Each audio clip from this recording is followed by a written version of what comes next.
तो आज के इस शॉर्ट्स वीडियो में हम लोग सीखने वाले हैं डेबिट नोट और क्रेडिट नोट के बारे में। देखिए बेसिकली ये दो केस में यूज किया जाता है। पहला केस जैसे कि देखिए ये हमने एक आइटम जो है परचेज करके लाया हुआ था, ठीक है, और हम ये अपने सप्लायर को वापस कर दे रहे हैं, तो हम इसको करेंगे डेबिट नोट यानी कि परचेज रिटर्न, यानी कि हमने परचेज किया फिर हमने इसको वापस रिटर्न कर दिया तो हम इसको करेंगे डेबिट नोट। ओके, इसका जस्ट अपोजिट जैसे कि इस आइटम को हमने किसी को सेल किया था, ओके, अब उसने हमें वापस कर दिया यानी कि हमारा कस्टमर ने ये सामान हमें वापस कर दिया तो हम इसको करेंगे क्रेडिट नोट, इसे बोलते हैं सेल्स रिटर्न। उस केस में इसको करेंगे क्रेडिट नोट। ये पहला सिनेरियो हो गया।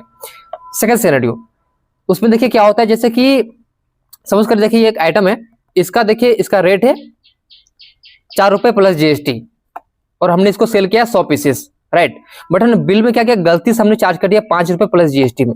तो जो भी इस पर डिफरेंस आया, जैसे कि हमने 1 रुपए जो है एक पीस में ज्यादा चार्ज कर लिया, 100 पीस हमने 100 रुपए ज्यादा चार्ज कर लिया, यानी 100 रुपए प्लस जीएसटी जो डिफरेंस अमाउंट आएगा उसका भी आपको इसको करना पड़ेगा यहाँ पे क्रेडिट नोट।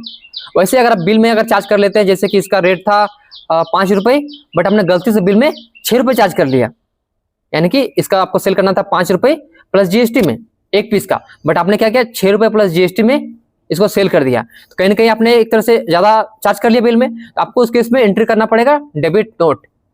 ओके, तो चलिए मैं आपको इसको दिखाता हूँ लाइव जो है अभी करके टैली में।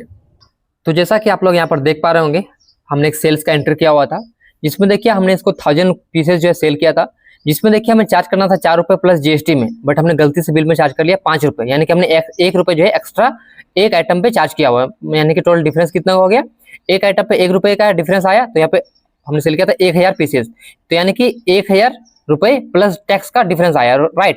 देखिए इस केस में आप क्या करेंगे, आपको इसको करना पड़ेगा क्रेडिट नोट। देखिए कैसे करेंगे, आपको यहाँ पे सिलेक्ट करना है क्रेडिट नोट को, यहाँ पे लेंगे पार्टी का नाम, कंट्रोल ए करेंगे, यहाँ पर कंट्रोल ए करेंगे, यहाँ पे लेंगे सेल्स लेजर, यहाँ पर लेंगे अपना आइटम को। अब देखिए क्वांटिटी आपको फिल नहीं करना है, ठीक है, डायरेक्टली आपको जाना है पे अमाउंट, कितना का डिफरेंस था 1000 का, प्लस टैक्स भी था, तो यहाँ पे आपको CGST लगाना है, यहाँ पे SGST लगाना है।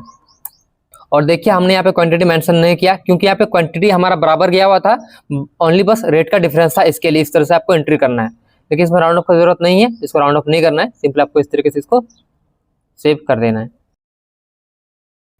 और देखिए जस्ट इसका अपोजिट, अगर आपने किसी बिल में किसी आइटम का रेट कम चार्ज कर लिया है, यानी सपोज वो आइटम था 5 रुपए का बट आपने बिल में 4 रुपए ही चार्ज किया, तो उस केस में अभी आपको रेट डिफरेंस का सेम एंट्री पास करना पड़ेगा, बट डेबिट नोट में पास करेंगे इस बार। तो आई होप आपको जानकारी अच्छा लगा होगा। अगर चैनल पर नए हैं सब्सक्राइब करिए। Thank you.